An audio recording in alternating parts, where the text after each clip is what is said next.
Start camera action. Sorry Durga, நான் ஊர்ல இருந்திருந்தா இது நடந்திருக்காது. இருந்தா மட்டும் என்ன செஞ்சிருவீங்க சார்? நாளைக்கு நீங்க ஊர்ல இருக்கீங்கல்ல, கோர்ட்ல எனக்கு தண்டனை விடாம காப்பாத்துவீங்களா?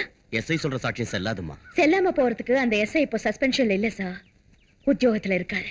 கனகராஜ் மினிஸ்டர் இன்ஃப்ளூயன்ஸ் பண்ணிருக்காமா. அப்புறம் அதே கணக்கில் ஜட்ஜ கூட இன்ஃப்ளூயன்ஸ் பண்ணிடுவான். பாருமா, பணம் உள்ளவங்களோட மோதிட்டேன், கண்டிப்பா 6 மாசம் தண்டனை அனுபவிக்கணும் அப்படின்னு ஜட்ஜ் சொன்னா நான் தண்டனை அனுபவிக்கணும், அப்படிதானே சார்? இல்லம்மா, இந்த கேஸ் விஷயத்துல நான் தனிப்பட்ட முறையில் அக்கறை எடுத்துக்கிறேன்.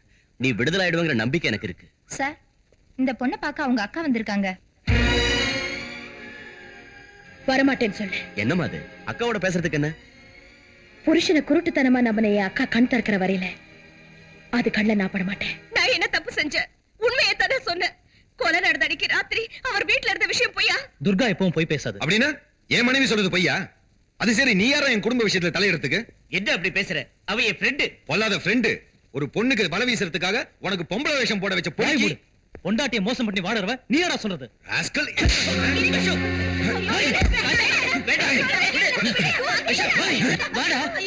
வா சொல்றேன். மரியாதை இன்னும் 5 நிமிஷத்துக்குள்ள இந்த அவுட் ஹவுஸ் காலி பண்ணிட்டு போயிடு, இல்லாட்டி பண்ண கொன்னுடுவேன். ஏய் அசோக், அசோக் இல்லடா. உனக்காக இந்த வீட்டுக்கு வந்து நான் இந்த வீட்டுக்கு மாப்பிள்ளை ஆயிட்டேன். இப்ப நீ வெளியே போயிட்டீங்க. நான் இந்த வீட்டுக்கு வந்ததே துர்காவுக்காக தான். அவ இல்லாத வீடு, விக்கிரகம் இல்லாத வெறும் கோயில். வரேன்டா.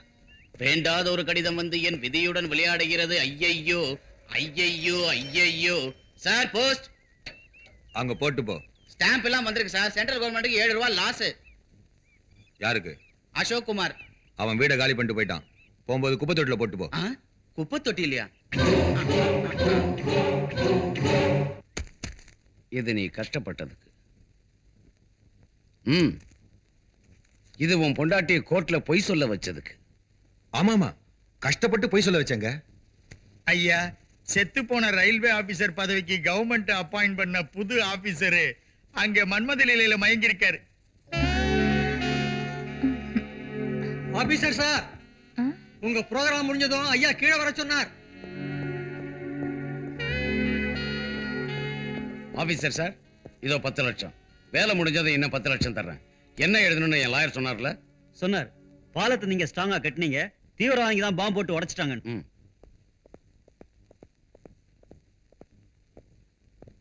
இவர் என்னங்க பணத்தை நெஞ்சில வச்சுக்கிட்டு பாதி தூக்கத்துல இருக்காரு? காசி சார், என்ன சிந்தனை? நாளைக்கு விவசாயிங்களுக்கு பணம் பட்டுவாடை செய்யற நாள். பேங்க் லாக்கரை திறந்த உடனே பணம் போயிட்டது தெரிஞ்சு கிருஷ்ணவேணி என்ன பாடுபடுவாளோ?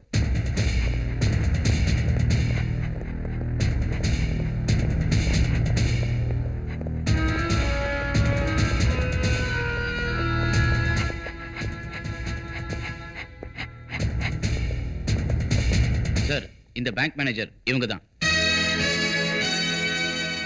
கேஷ் திருட்டு போச்சுன்னு எப்ப தெரிஞ்சுக்கிட்டீங்க? நேத்து முந்தா நாளும் பப்ளிக் ஹாலிடே சார். இன்னைக்கு காலையில லாக்கர் ரூம் திறந்த உடனே ராபரி. மொத்த சாவிங்க எத்தனை? 6 சார். 6 சாவிங்கள்ல 3 சாவி கேஷியர் கிட்ட இருக்கணும் இல்லையா? 3 நாளைக்கு முந்தி கேஷியருக்கு லீவ் சாங்ஷன் ஆகலங்கிற கோவத்துல அந்த சாவிங்களையும் என்கிட்ட தந்துட்டு போனாரு. 1 இல்ல 2 இல்ல 6 சாவிங்கள் எப்படி காணாம போச்சு? கேஷியர் இவர்தான் சார். அம்மா, நான் பொண்டாட்டி புள்ள குடிக்காரன் சார். எனக்கு ஒண்ணும் தெரியாது. அப்பப்ப சீட்டாடுவார் சார். அப்பப்ப தண்ணி கூட அடிப்பார் சார். ஏன் நீ என்ன என் கூட உட்கார்ந்து தண்ணி அடிச்சிருக்கிய? சைலன்ஸ். சோ கடந்த 4-5 நாளா பேங்க் சாவியெல்லாம் உங்ககிட்ட தான் இருக்கு இல்லையா? ஆமா சார். இந்த விஷயத்தை ஜெனரல் மேனேஜருக்கு. All right mister Balu sir, இவங்க வீட்டை நாம சோதனை செய்யணும்.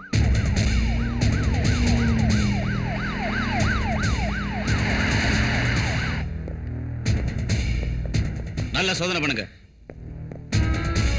என்னம்மா என்ன இதெல்லாம்? பாட்டிமா, அம்மா, அக்கா. சார், என் மனைவி நெருப்பு சார். அத்தனை கோடி ரூபாயை கொண்டாந்து எங்க சார் ஒளிச்சு வைக்க முடியும்? அதுதான் உண்மைன்னா இந்நேரம் அந்த பணத்தோட எங்கேயாவது நாங்க ஓடி போயிருப்போம். சார், எந்த எவிடன்ஸும் கிடைக்கல.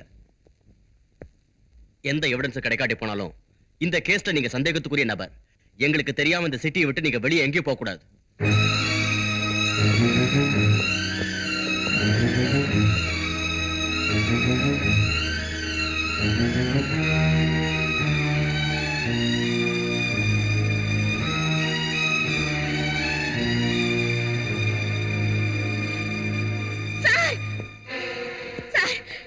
ராஜதானி பில்டர்ஸ் ஓனர் கனகராஜ் ஒரு நாள் பேங்க்குக்கு வந்தாரு. ஒரு வாரத்துல திருப்பி தரதா சொல்லி அனாத்தரைஸ்டா 6 கோடி ரூபாய் கேட்டார் சார். வணக்கம், வாங்க. உங்களுக்காக தான் காத்துக்கிட்டு இருக்காரு. நான் வருவேன்னு உங்களுக்கு யார் சொன்னது? அது இவர் ஒரு திரிகால ஞானிங்க. யார் வரதையும் சொல்லிடுவாரு. கனகராஜ், நீங்க பேங்க்குக்கு போய் இந்த கிருஷ்ணவேணி கிட்ட 6 கோடி லோன் கட்டிங்களா? ஆமாம் பிரதர், சிஸ்டர் ஏதாவது அடமானம் வைக்க சொன்னது, தலையை தவிர வேற எதுவும் இல்லைன்னு சொல்லிட்டேன். அப்ப மறுநாளே நீங்க ரயில்வே ஆபீஸ்ல 6 கோடி ரூபாய் எப்படி கட்டினீங்க? அப்படின்னா நான் திருடனா? என்னைய சந்தேகப்படுறீங்களா நீங்க? ஏற்கனவே பிரிட்ஜ் பிரச்சனையில என் மானமே போயிருச்சு. அந்த 6 கோடியை கட்டுறதுக்காக ஊரு பூரா சுத்தி 1500க்காக கண்டவங்காலை எல்லாம் பிடிச்சி புரோனல் எழுதி கொடுத்த பணம் வாங்கியிருக்கேன். தப்பிக்கிறதுக்கு முயற்சி செய்யாதீங்க. பேங்க் கொள்ளையில உங்களுக்கு சம்மந்தம் உண்டு. அந்த பணத்தை தான் டெபாசிட் பண்ணீங்க. சிஸ்டர், அனாவசியமா பழி போட்டீங்கன்னா உன் மேல மான நஷ்ட வழக்கு போடுவேன். இங்க போடு பார்க்கலாம். அன்னைக்கு பேங்க்ல நீ என்ன சொன்ன? பழைய ஆபீசரோட எனக்கு அண்டர்ஸ்டாண்டிங் இருக்கு. அக்கவுண்ட் இல்லாமலே பணம் எடுக்கிறது எங்களுக்கு வழக்கம் தானே நீ சொல்லல? சொல்லல. You are lying. வாங்க சார், இவர் டெபாசிட் பண்ண ரயில்வே ஆபீஸ்க்கு போலாம். அங்க கேஷ் அப்படியே இருந்தா 500 ரூபீஸ் நோட்ஸ் எத்தனை இருக்கு, 100 ரூபீஸ் நோட்ஸ் எத்தனை இருக்குன்னு எல்லா சீரியல் நம்பர்களோட சொல்றேன். உன் திருட்டு தரத்தை வெளிப்படுத்துறேன். வாங்க. சாரி சார், அந்த கேஷ் எல்லாம் அப்பவே விநியோகம் பண்ணிட்டோம். திருட்டு வழி முடிச்சா மாட்டிக்குவீங்க. அன்னைக்கு ஈவோ பிரகாஷ் எனக்கு ஃபோன் பண்ணி பாலம் இடிஞ்சு போனதுக்கு காரணம் தெரிஞ்சிருச்சு, சந்தேகப்படுறவங்க மேல சார்ஜ் ஷீட் தயாராகிட்டு இருக்குன்னு சொன்னாரு. டெபாசிட் ஆன கரன்சிங்க நம்பரை கூட குறிச்சு வச்சிருக்கதா சொன்னாரு. அவர் நம்பர்ஸ் நோட் பண்ண அந்த பேப்பர் எங்க இருக்கு? கேஷ் ஹேண்ட் ஓவர் பண்ணிட்டு பேப்பர்லாம் அவர் கொண்டு போயிட்டாரு. Yes sir. ஐசி. விசாரணை சமயத்துல பிரகாஷ் எங்க இருந்தாரு? ரயில்வே கெஸ்ட் ஹவுஸ்லங்க. உங்களுக்கு எப்படி தெரியும்? அதான் எல்லாரும் சொல்லிக்கிட்டு இருந்தத பெரியவர் கேட்டிருக்காரு. மிஸ்டர் பாலு, கொலை நடந்த மறுநாளே அவர் இருந்த அறைய சோதனை போட்டு அங்க கிடைச்ச பொருளை எல்லாம் கோர்ட்ல சப்மிட் பண்ணிட்டேன் சார்.